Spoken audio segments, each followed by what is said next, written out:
entrada, es un agrado leer un libro que conjuga diferentes ópticas que tiene el doctor Peñalosa como economista, como abogado, como doctor en política criminal, que le permitió jugar con cifras de diferente naturaleza, hacer un análisis estadístico serio sobre bienestar social, cómo se destina el presupuesto, qué pasa en los temas de educación. Entonces realmente es un análisis de hechos interdisciplinario.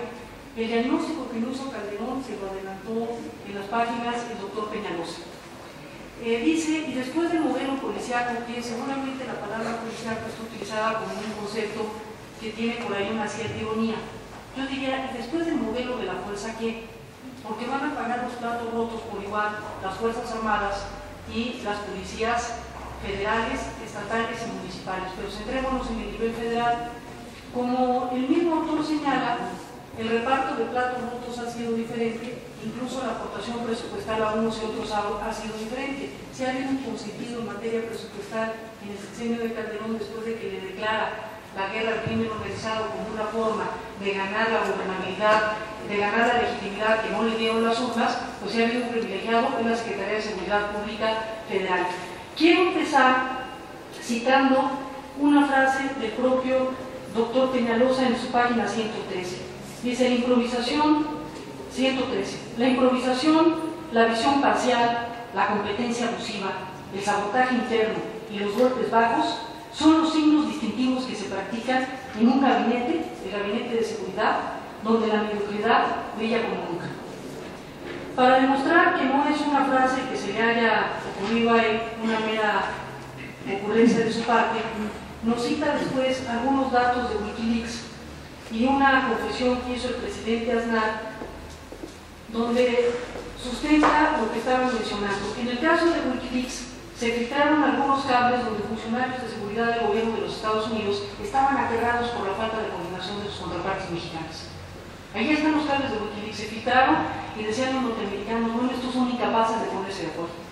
Y en el caso del presidente Aznar, hizo una infidencia en donde decía que el propio presidente Calderón reconocía que la corrupción estaba mucho más extendida y a mucho mayor profundidad de lo que él esperaba, y de que el fenómeno del crimen organizado realmente era mucho más grave también de lo que él pudo haber previsto. Y juega en dos lugares de su libro con una expresión el doctor Peñalosa, que dijo el propio presidente. Cuando abrimos el cuerpo al enfermo, nos dimos cuenta de que la enfermedad era más grave de lo que habíamos supuesto. Y dice el doctor Peñalosa, doctor en ciencias penales de medicina, pero muy atinadamente, ustedes se dejarían abrir por un doctor sin que les hubiera hecho algunos exámenes de laboratorio, algunas radiografías. Entonces, bueno, ni siquiera es una intervención quirúrgica seria. Cuando uno va al doctor y le dice lo que sigue es la operación, hace una segunda, tercera, cuarta consulta y procura que la intervención quirúrgica, el bisturí para ver qué tiene dentro, sea el último recurso. Calderón me indicó al enfermo, pidió que lo pusieran en la mesa, abrió con el bisturí y dijo, ah caray, está lo de lo que yo me Otra de las cosas que se dio cuenta es que no tenía una fuerza suficiente, una fuerza policial suficientemente fuerte para entrar a lo que se tenía que meter. ¿Y qué es lo que hizo? Voltear a ver a las Fuerzas Armadas. Volteó a ver a las Fuerzas Armadas y les dijo, señores, ya me metí en esta. Lo que no gané en las urnas, lo voy a ganar declarando una guerra contra el crimen organizado. No tengo elementos suficientes en la Policía Federal. Consideramos que todos están con una capacitación excelente, que están bien formados, que están bien capacitados, aunque ahí mismo ha habido casos de corrupción. Ahí mismo se renunció a un número de elementos fuertes que no se explicó por qué salían, simplemente porque había signos alarmantes en las pruebas de control de confianza, y en ese momento las críticas de los periódicos eran, no renuncien, hay que ir más allá, si hay implicaciones penales hay que ir tras de eso, no nada más quítense. Quitaron como 1.300 elementos porque estaban dudosonas las pruebas de control de confianza. Hay que ver que los dudosos no sean delitos. Entonces, cuando en estas ocurrencias de decirles, tienen 3 meses, les puso un plazo al Procurador de la República, el licenciado Eduardo Medina Mora, y al ingeniero Genaro García Luna, en su evento en el Auditorio Nacional, donde quiso dar el discurso que no le dejaron dar por el correteo que traía en la Cámara de Diputados en el Congreso de la Unión. Tienen X meses, 13, 90 días, tiene 90 días para presentar un programa en materia de seguridad pública. Evidentemente que no hubo diagnóstico, evidentemente que no hubo una planeación rigurosa y evidentemente que no sabían con quién se estaban metiendo. A diferencia de lo que comenta el doctor Peñalosa, Calderón no vio el cadáver. El enfermo sigue muy vivo, sigue corriendo, sigue causando mucho daño y la gran pregunta es, ¿se podrá con él, con la estrategia que se utilizó? Y a mí me gustaría en ese sentido también mencionar un documento que nos invita a revisar el doctor Peñalosa, un documento de 1961, déjenme encontrarlo, es aquí en mis separaciones, pero espero. Ok, la Convención Única de 1961 sobre estupefacientes dejó en claro que el máximo objetivo del sistema de control de las drogas, era la salud y el bienestar de la humanidad. Y nos dice en la página siguiente, las políticas de drogas deben basarse en los principios de derechos humanos y salud pública. Eso lo sabía el doctor Salazar Viniegra desde la época en la presidencia de Lázaro Cárdenas del Río. Salazar Viniegra fue secretario de salud del general Lázaro Cárdenas del Río y desde entonces hizo la propuesta de considerar a las drogas como un problema de salud pública, no algo que se resuelve con la fuerza. Calderón trató de legitimarse por un atajo que le resultó la perdición, no traía fuerzas policiales suficientes para entrar y volteó a ver a las Fuerzas Armadas y les dijo, súmense conmigo. Hay 5 tesis de la Suprema Corte de Justicia de la Nación por una controversia que se suscitó, que decían los diputados, ¿por qué participan el secretario de la Marina y el secretario de la Defensa Nacional en el Consejo de Seguridad Pública? Si ellos deberían de estar, de acuerdo con la Constitución, en tiempos de paz abocados a la disciplina militar. Se analizó, se dictaron 5 tesis y se dijo, en ese consejo participan no como mando militar, sino en su calidad de funcionarios de la Administración Pública Federal, porque tienen los dos rasgos. La Suprema Corte de Justicia dio 5 tesis y dijo, a petición de las autoridades civiles, las Fuerzas Armadas pueden participar en tareas de seguridad pública sin necesidad de que haya suspensión de garantías. Eso es un recurso que puede utilizar el presidente, hoy acotado, después de la reforma constitucional en materia de derechos humanos del 10 de junio de 2010. Entonces, creo que después del modelo policiaco que esta pregunta se inserta en un proceso de transición democrática, que empezó con la liberalización política, que fue el aflojamiento de los controles autoritarios que permitieron que llegara un partido del PAN a Los Pinos y saliera el PRI, la famosa alternancia de poder. El PAN no ha demostrado a qué quiso llegar. Quítate tú para que me ponga yo. ¿Para qué quieres que me quite yo para ponerte tú? ¿Para hacer lo que yo hacía? Su apuesta en el tema que utilizó para legitimarse fue la continuidad. El ingeniero Genaro García Luna permanece en el puesto y se queda también el licenciado Eduardo Medina Mora. Continuidad. Continuidad. ¿La continuidad con base en qué? Porque si ustedes me dijeran, es que los funcionarios que continúan en sus cargos tienen un diagnóstico acucioso, detallado, preciso, una planeación bien realizada, saben a dónde van, ya han creado las instituciones para ir a donde quieren ir, pero no hay nada de eso. Entonces, que se queden los que están porque yo no traigo a nadie, pues lo único es que no trae equipo para llegar, ¿no? Que se queden con los que están porque aquí no hay equipo y a ver qué hace y tiene 90 días para darme el programa y ya estoy aterrado, todavía no, el cadáver, el enfermo supongo que anda por ahí, a ver si me lo pueden traer y bueno, no, está muy apurada la situación, hay mucha emergencia, no le vamos a hacer diagnóstico ni radiografía ni nada, vamos a meter el bisturí a ver qué hay adentro. Bueno, ni siquiera hizo eso cuando ya estaba pasando a la acción. ¿Qué fue otro error de simulación, de improvisación? Y a estas alturas podríamos decir de responsabilidad política. No entender que el crimen organizado se volvió un fenómeno transnacional. En un mundo globalizado, el crimen organizado se transnacionalizó. ¿Qué implica? Que esté en una dinámica de cambio muy acelerada y que plantea retos desde distintos frentes al país, con apoyos no solo nacionales, sino de grupos de otros países. Por lo tanto, la colaboración internacional es indispensable para vencer un fenómeno de carácter transnacional, lo que nos remitiría al tema de la soberanía. Hoy en día el punto no es si cedemos o no cedemos soberanía, el punto es ceder soberanía de manera inteligente. Menciona el doctor Peñalosa en su libro también cómo ha sido la relación México-Estados Unidos en la materia.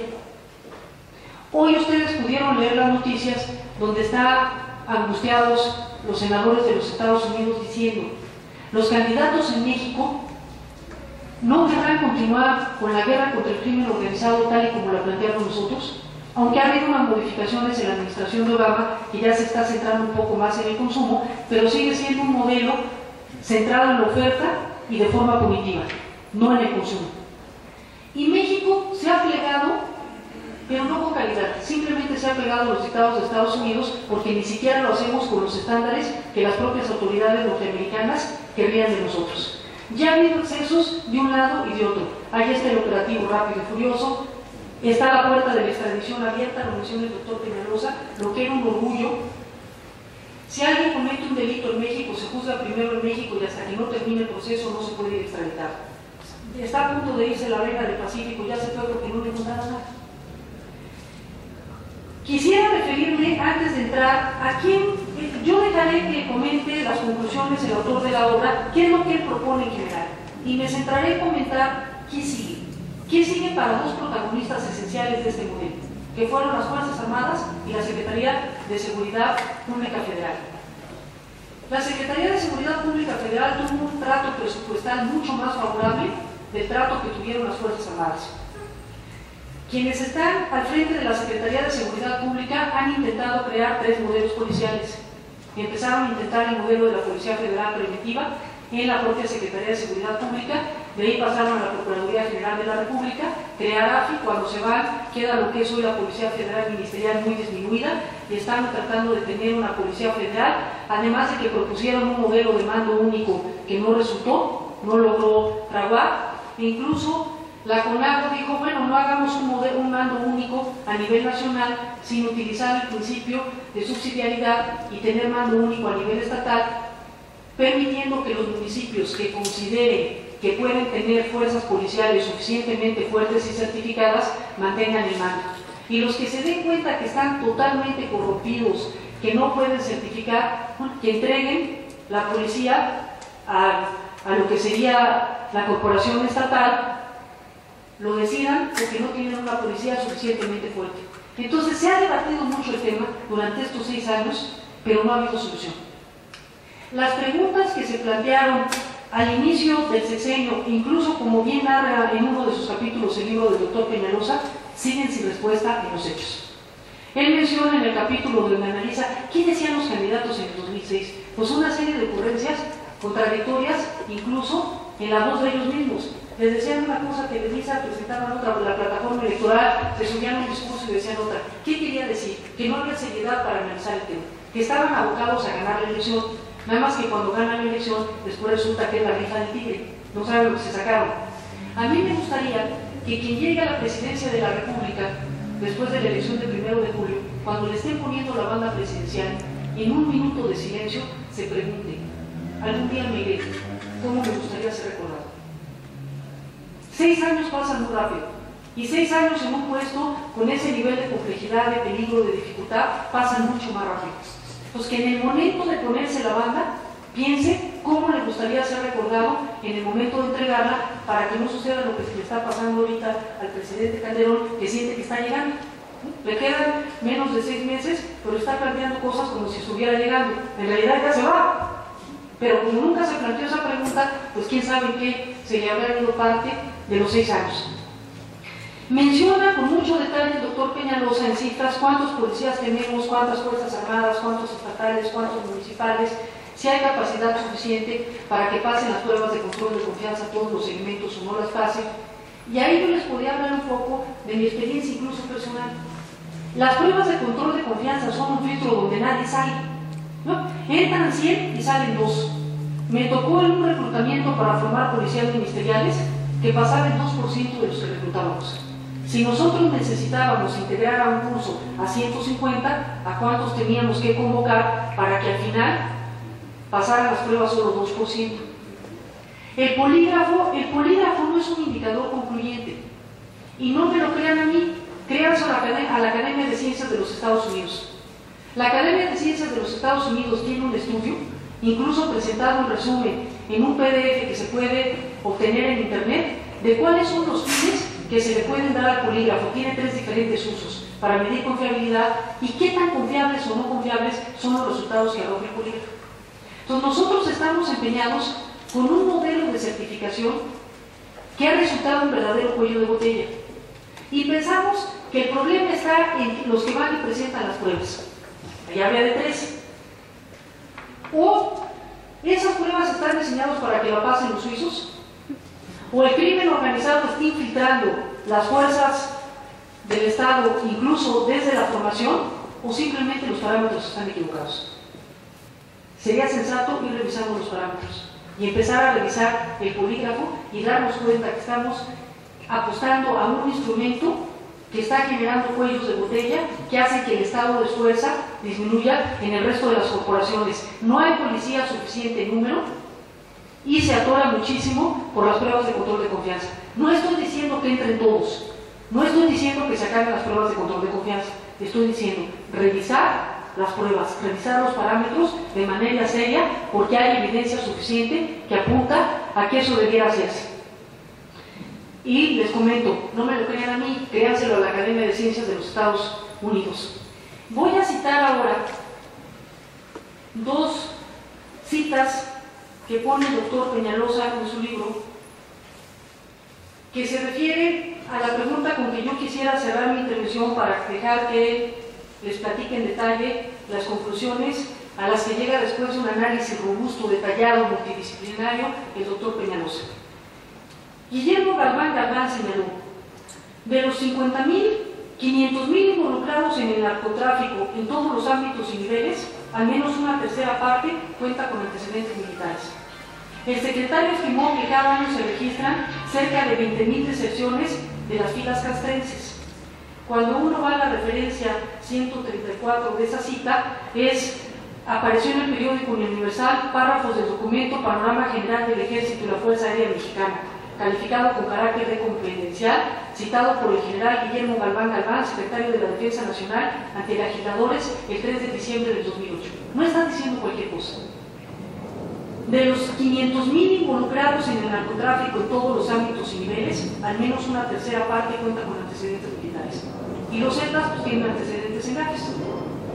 Cito otra que él menciona en su libro.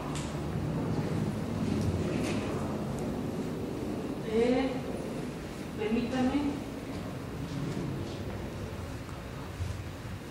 Tiene otra cita que quisiera yo no haber perdido, si no la encontraré en un momento porque vale la pena revisarla, que es la cita 136 del general Galván, entonces tiene que estar más de la cita 137, tiene que estar más adelante.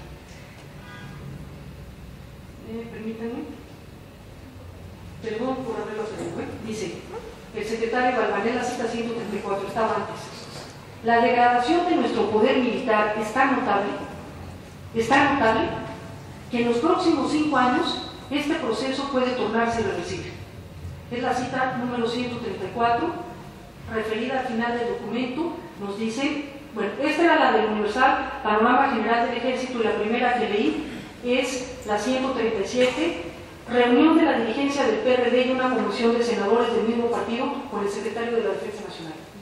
El alto mando militar está consciente de qué sigue. Ya están conscientes de qué puede seguir. Fue un modelo con base en la fuerza, siguiendo el modelo impuesto por los Estados Unidos de Norteamérica. El poder diferencial entre un país y otro es enorme. Pero México, cuando era orgulloso de su política exterior, fracción 10, artículo 89 constitucional, utilizaba para compensar ese poder lo que los propios norteamericanos llaman poder suave. El poder suave, a diferencia del poder duro, es el poder de convencer, el atractivo de las propias ideas. Poder es que tú hagas lo que yo quiero. Te tuerzo la mano o te convenzo de que hagas lo que yo quiero. Cuando México tuvo una política exterior en un mundo no globalizado, estoy de acuerdo, con base en los principios constitucionales de la fracción 10 del artículo 89 constitucional, la fuerza del Estado mexicano frente al exterior era de las ideas. Fue una doctrina de política exterior que se fue fraguando desde Juárez, no fue una ocurrencia. Carranza, Estrada, de tiempo atrás, de los talentos mexicanos, del oficio que tenían nuestros políticos. Se llegó a comentar, cuando entró Vicente Fox al poder, que como parte del bono democrático había que recambiar, repensar la política exterior mexicana y modificar esos principios constitucionales. Pero no se ha hecho. Entonces, seguramente se requiere repensarlos porque estamos en un mundo distinto. Incluso valdría la pena preguntarse, principios de política exterior que fueron muy eficaces en un mundo no globalizado, lo siguen siendo en un mundo globalizado, pero no abandonar esa línea. Nuestra fuerza frente a los Estados Unidos de Norteamérica era las fuerzas de las ideas, de la razón, porque los mismos Estados Unidos justifican sus afanes imperialistas diciendo que tienen un modelo civilizatorio que le venden a todo el mundo. Y sin abusar de su paciencia, simplemente citaría un debate que se dio en la revista Foreign Affairs entre Condoleezza Rice y Madeleine Albright. Madeleine Albright antecedió en el puesto a Condoleezza Rice y escribió un artículo que se llamaba Fuentes y Bravatas. Decía, los Estados Unidos de América no pueden invadir Irak sin la autorización del Consejo de Seguridad de la ONU y teniendo en contra a muchos países que forman parte del Consejo y a otros, entre otros México, que nunca autorizó la invasión. No se puede decir, yo voy y me da igual lo que ustedes opinen, pero después quiero que me apoyen. Eso lo decía Madeleine Albright. Condoleezza Rice se sintió obligada a responderle. Entonces fue un diálogo entre las dos. ¿Qué le contestó Condoleezza Rice? Le dijo, puede ser que en algunas coyunturas los intereses inmediatos de los Estados Unidos se contradigan con los valores que inspiran nuestro ideal civilizatorio. Puede ser que en ciertas coyunturas eso suceda. Y como en la resolución de la coyuntura cuenta en inmediato, pues le hacemos caso a nuestros intereses en el momento. Pero no se preocupe, en el mediano y largo plazo, si alguien llega, los intereses coyunturales de los Estados Unidos y los valores del modelo civilizatorio por el que justifican su poder hegemónico en el mundo, se volverán a alinear. Por lo menos hubo el intento, con mucho verbo dijéramos, con mucho juego de palabra, de hacer una justificación. En eso estaba reconociendo los Estados Unidos la importancia del poder suave. La guerra contra el crimen organizado como un recurso de legitimación se basó en la fuerza. Que el doctor Peñalosa con mucha ironía dice el modelo policíaco, pero no fue solo policíaco. Estaban las policías, pero las Fuerzas Armadas detrás, supliendo la debilidad de las fuerzas policiales. Y nos plegamos totalmente a lo que marcaron los Estados Unidos de Norteamérica. Contó México, pero no las prioridades de México en su estrategia contra el crimen organizado, y eso está empezando a inquietarnos en el Congreso estadounidense hacia el cambio de gobierno. México se atreverá, con el cambio de gobierno, a hacer valer las prioridades de México. ¿Cómo se atreven a decir que es importante hoy revisar como una prioridad los niveles de violencia que ha desarrollado el modelo? Porque puede darse en la coyuntura la posibilidad de que México revise en la colaboración con los Estados Unidos el que sus prioridades sean también incluidas. ¿Cuál es la mejor arma que tiene para que sus prioridades sean escuchadas? Vencer lo que se llaman sus vulnerabilidades. ¿Cuál es su mayor vulnerabilidad frente a los Estados Unidos? Los altísimos niveles de corrupción. Esos niveles de corrupción que según Aznar, el propio Felipe Calderón reconoció, híjole, no sabía yo que estaba tan extendida y tan profundizada la corrupción. Pues sí, señor, así está y continúa. ¿Qué se hereda? En el caso de las fuerzas que fueron protagónicas en este modelo policíaco, ¿qué Secretaría de Seguridad Pública se entrega? ¿Qué Policía Federal? ¿Cuál es la evaluación de lo que se entrega a nivel de fuerzas policiales federales? ¿El modelo policial funcionó? ¿No funcionó? ¿Va a ser necesario repensar las pruebas de control de confianza, dado el cuello de botella que se ha convertido? Y el tema que a mí en lo personal más me preocupa son las Fuerzas Armadas. Las Fuerzas Armadas, desde historia, cuando los militares dejaron de ocupar cargos en el poder político, se institucionalizaron y se dedicaron a apoyar al poder civil, con institucionalidad. Ha habido costos para ellos y lo estamos viendo de manera reciente. Simplemente me referiré a uno que seguramente está en la mente de muchos: la detención, arraigo para altos generales del Ejército Mexicano. Hasta ahorita, según mencionan las agencias noticiosas, simplemente con testigos protegidos que hablan de oídas. Si nosotros analizamos los casos que se le han caído a la Procuraduría, de lo que también da cuenta en su libro el doctor Peñalosa, la eficiencia de la Procuraduría, logrando que el ejercicio de la acción penal concluya en sentencias condenatorias, es mínimo, es muy mínimo. Y no hablemos de la generalidad de los casos, centrémonos en los casos de alto relieve.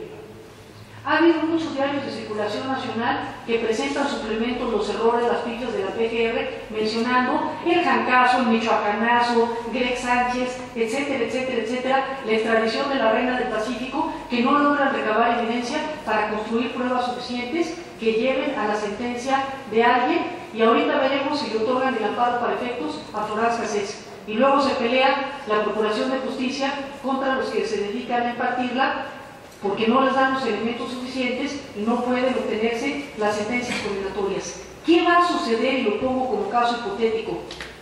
¿Qué va a suceder si lo más seguro es que les dupliquen el arraigo? Y después de duplicarles el arraigo, en algún momento ustedes piensen, no había nada. No hay con qué sentenciarlo.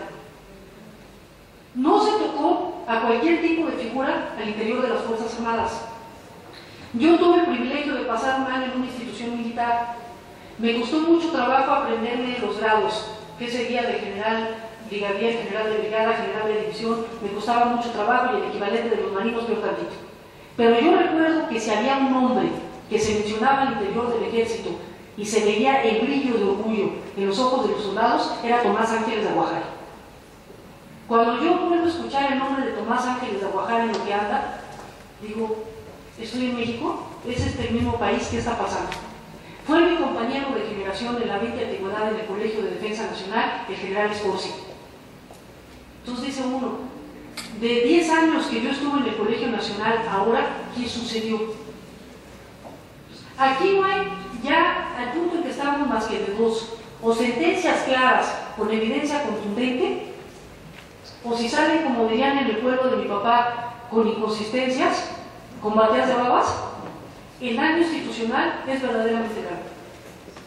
Eso será otra de las secuelas y de los costos después del modelo policiaco que para las Fuerzas Armadas, que para quien tome el mando de la República cuando se vaya el presidente Calderón, cómo reconstruir la institucionalidad del ejército.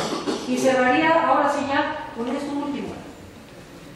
Me tocó analizar cómo se dio la iniciativa de reforma a la Ley de Seguridad Nacional, lo que se comentó entre los entretelones, dónde se hizo la iniciativa, etcétera, cuál fue el proceso que siguió dentro del Congreso de la Unión. Se mencionó que había participado el Estado Mayor en elaborar esa propuesta que manda el presidente Calderón en el 2009 al Congreso de la Unión. Y tiene ahí, en el texto de la iniciativa, un párrafo que inquietaba a muchos. Era una ley que planteaba el procedimiento para declarar una afectación a la seguridad interior. Cuando una autoridad local considera que la seguridad interior de donde gobierna del Estado está afectada y cómo solicita apoyo a las fuerzas federales, no solo armadas, sino de cualquier índole, para restablecer la seguridad interior.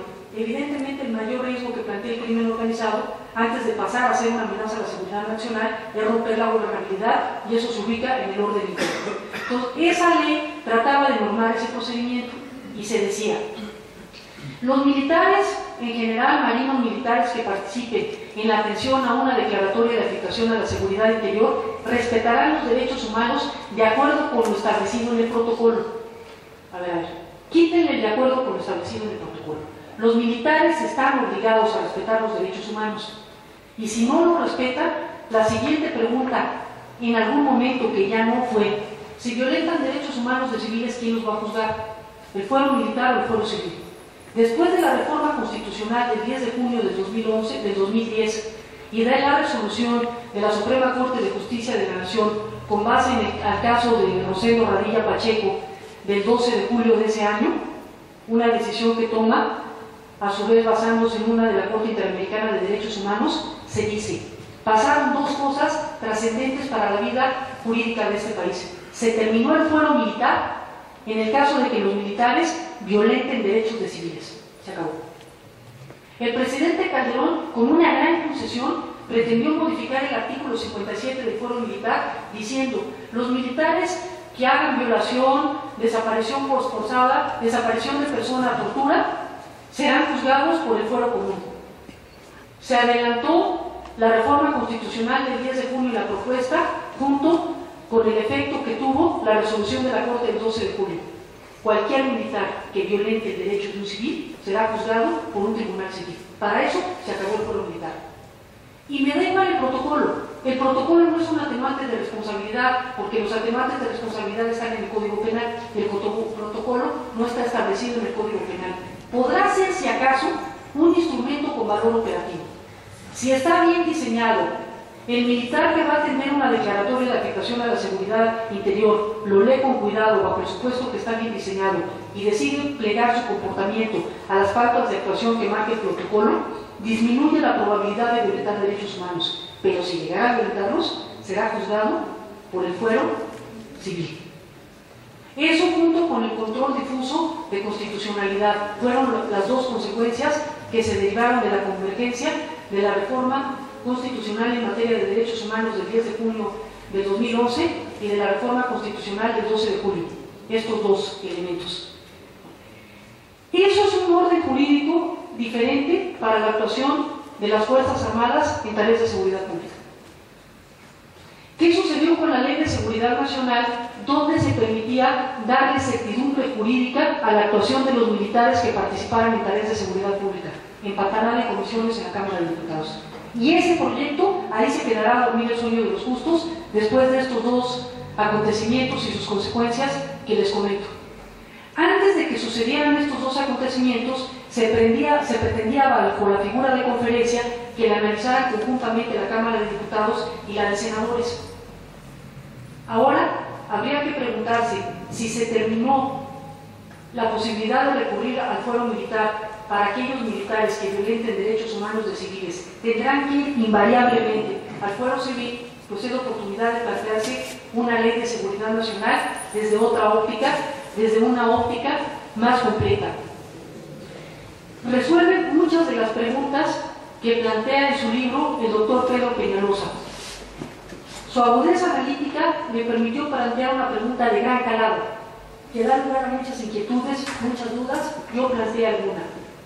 ¿Qué sigue para las Fuerzas Armadas después del modelo policial?